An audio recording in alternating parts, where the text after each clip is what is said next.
So great to have you here with us, Barbara. And one place I really wanted to start is, I think, the place a lot of business leaders are living right now, which is what happens next? What are the trends that you're seeing as we get back to this new normal, this next phase of our economic growth? What do you think will be driving your business, but also some of the broader trends? What's top of mind for you? Top of mind for me is the digital transformation that's happening all around the world. We've heard it in just about every market segment that if someone had a 5-year plan for a digital transformation, they've had to take giant steps forward in a matter of months. And that's exciting. And now we're at a moment where we can turn our attention to reopening. It's at times like this, these moments of intense disruption, that things ungel for a moment. We have a chance to rethink and reimagine what we want our future to look like. So at Siemens, we're focused on things like reimagining what our educational infrastructure looks like, getting students back into school, making sure that we don't leave anyone behind is vitally important to the future of the country and the world. And so we're bringing technologies that are helping us make those school environments healthier. And same for manufacturing, bringing technologies that will help workers in a manufacturing environment understand that they're maintaining their social distancing and keeping a safe environment around them. Hey, I want to drill into all of that, but let's start with some of the infrastructure in our buildings, because it's been so interesting to realize what we already knew, which is our most vulnerable populations, our young people and our elderly people, tend to be housed in buildings with really bad aging systems. So our heating and ventilation systems, our HVACs, are very bad. And one of the questions we have now is, how do we make them better? How do we make us safer, especially while COVID's still with us, especially as we actually want to purify as we go? What is Siemens doing on that front? What are you seeing? Yeah, we've gone to the science and we've reached out into our ecosystem, working with partners to bring all kinds of technology to the table. And I think about this a little bit like we think about the cybersecurity defense in depth, right? We know that in order to stay as healthy as possible, we're doing all kinds of things like masking, social distancing, but we also know that the virus is more easily transmitted indoors. So the idea of bringing new technologies indoors, like say, for instance, positive negative ion treatments to flood a space and actually destroy pathogens. There are ways that we can actually purify the air in a building. There are additions onto HVAC systems. They're available today and very effective. That's where we've started with schools. That's where we're starting with hospitals, helping them create a healthier environment overall. And I guess one place where I would see that really hitting is we've really watched the mall grind to a halt. It is a place where it's been deemed unsafe throughout a lot of lockdown environments globally. Is that something that you can shift the needle on with technology that you can offer to say, we can make the indoor spaces cleaner and purer going forward? Well, we absolutely can. And it's important that we think about it going forward. A lot of folks have been talking about just getting through the pandemic, but we've got to shift our thinking to say, how do we make buildings healthier overall? How do we control airflow while still managing our energy use inside buildings? The specialists at Siemens are here to help customers get through just that kind of thinking. One of the things you had to do, obviously, as an enterprise is not just respond to customers' needs and think about the future, but deal with your own business. What has changed for you as a leader? Obviously, you also experienced the same lockdown, work from home, all of the trends that everybody else is seeing. What stays with you as you move forward? What do you hope gets back to normal? Oh, wow. Yeah. In fact, we're not thinking about going back at all. We're really focused on going, and I'll tell you why. Everything is changing, and that's actually great. What we've learned through the pandemic is that we have an incredible workforce totally driven by this purpose to help their customers deal with the technology for the everyday, the things we hardly ever think about that are the backbone of the economy. So, what a unique opportunity we have to serve the nation. What we've learned is that many people need to be on the front line. So we've got things in place to help keep them as safe as possible. But other people can work from anywhere. And our commitment to employees is we're not going back. We're going to continue with this flexible work arrangement, really increasing empowerment for our workforce so that we can give our very best in whatever role we're in. What kind of response do you see from that? One of the big questions, of course, for any big enterprise, but it's true also for a lot of workers who don't have that luxury, right? We think of our teachers and our nurses. Where's the trust? And how do you establish the trust as a business leader to not just your employees, but more broadly to say, we understand that safety is actually at the forefront here, not just getting ourselves back to maximum efficiency? Yeah. Well, actually, I love to turn to the experts here. And I don't know if you're familiar with Richard Edelman and his Edelman Trust Barometer. For decades, he's been tracking trust in institutions around the globe. And there are really two axes that he examines. One is a range of competence. Is my institution I'm hearing from competent? And then the other, is it ethical?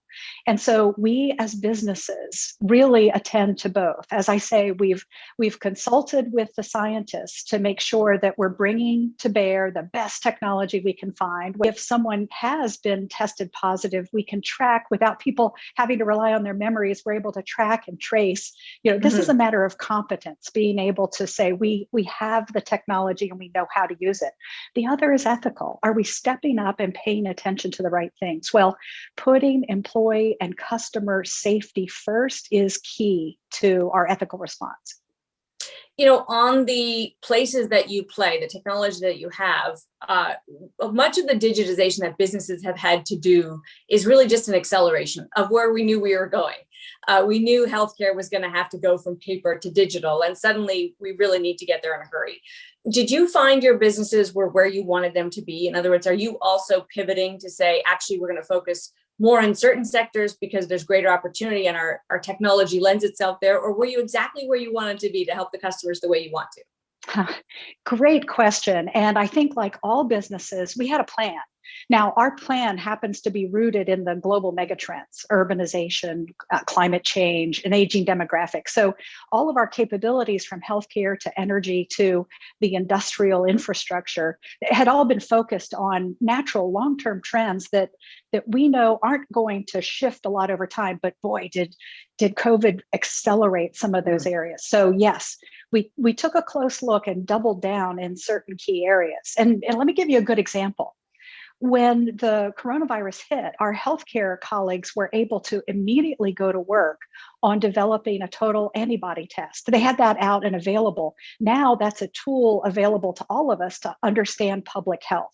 That was a rapid response. 30 employees in Tarrytown, New York, putting their ingenuity to work to make sure the rest of us had a tool we would need during in dealing with the pandemic. And we've seen that kind of creativity and ingenuity happening all over the place. And this is where empowerment is so important. It's the people who are working directly with our customers who understand what are the emerging needs. And so, whether we're dealing with how are our rail systems going to respond, to how do our buildings need to be adapted, to how do we manufacture in the future, a tremendous number of new ideas are coming to the fore. When you think about that manufacturing in the future and that degree of innovation that's going on for your company, and it is obviously a global industrial business, is manufacturing likely to get more domestic? In other words, for your American customers, are you hearing that they want you to manufacture in America? And in Germany, do you hear you want to be there? Are you seeing a little bit of, I don't want to say nationalism, Barbara, but something a little bit like that a closer supply chain, I guess, seems to be one of the themes of this pandemic. Yeah. You used to hear Siemens talk about globalization as one of our megatrends. Well, we'll pronounce it a little differently now, glocalization.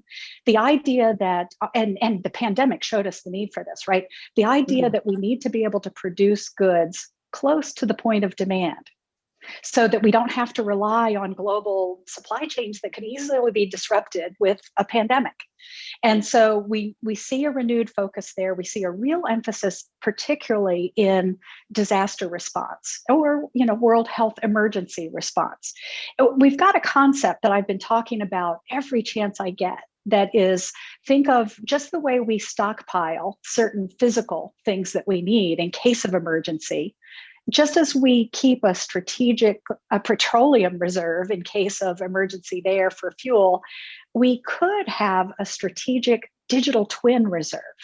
A digital twin is just the digital copy of a physical item and perhaps the way it's designed to be produced. Mm-hmm. So that in the case of an emergency, if there were some item that were essential, we'd be able to rapidly deploy those plans to flex factories in order to have them produced to need. We'll never be able to stockpile everything we might possibly need in case of any eventual disaster or crisis. But we can, using today's tools, capture digital twins of those things and really make us more agile in our response to the changing demands in these dynamic times. And I want to dwell on this because there will be a lot of viewers who may vaguely heard of digital twin, but don't really know what it's all about. Most of us experienced it, right? When we suddenly looked up and said, we don't have enough PPE, there aren't enough ventilators. How do we get businesses manufacturing something they've never manufactured before? It gets close to what you're talking about. And it's a fascinating concept. And I know Siemens is one of the big businesses working hard at this and getting some accolades. So we know you're kind of at the forefront of it. How much work is there to do?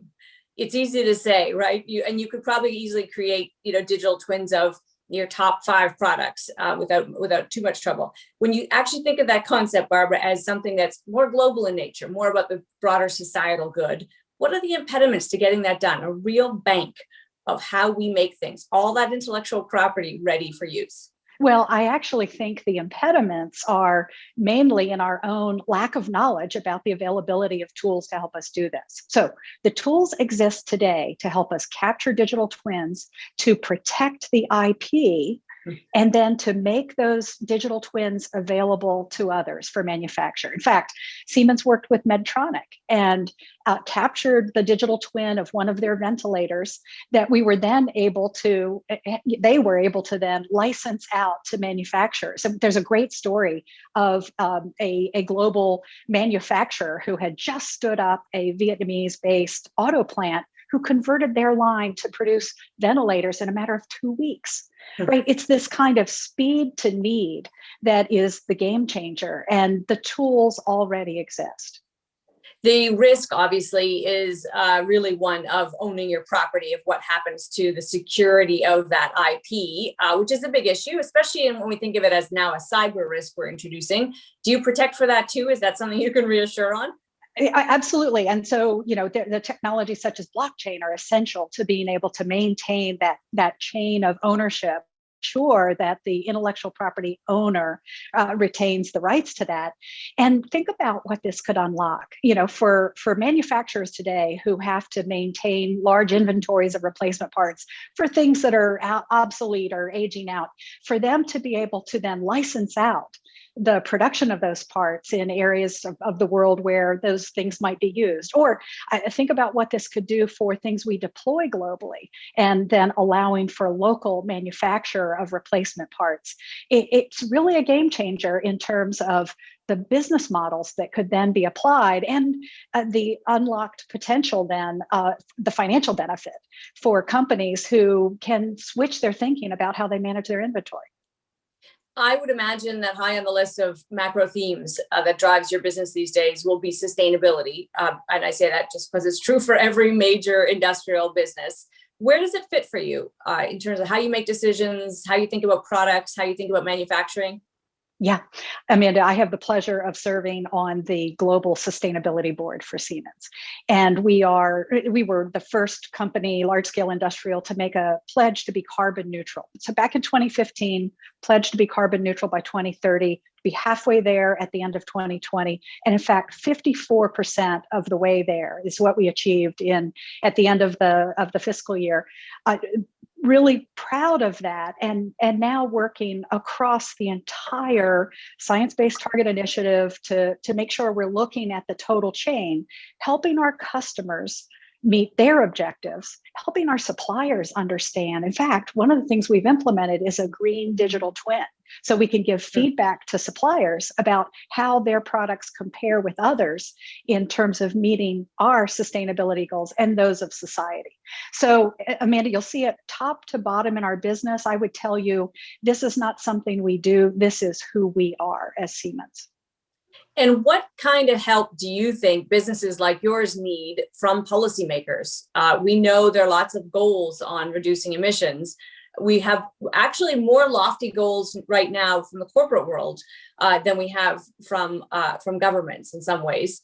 What do governments need to do to support the work you're doing? Yeah, this is an exciting time with business stepping up to be more responsible, with government then working together with business to create strong frameworks.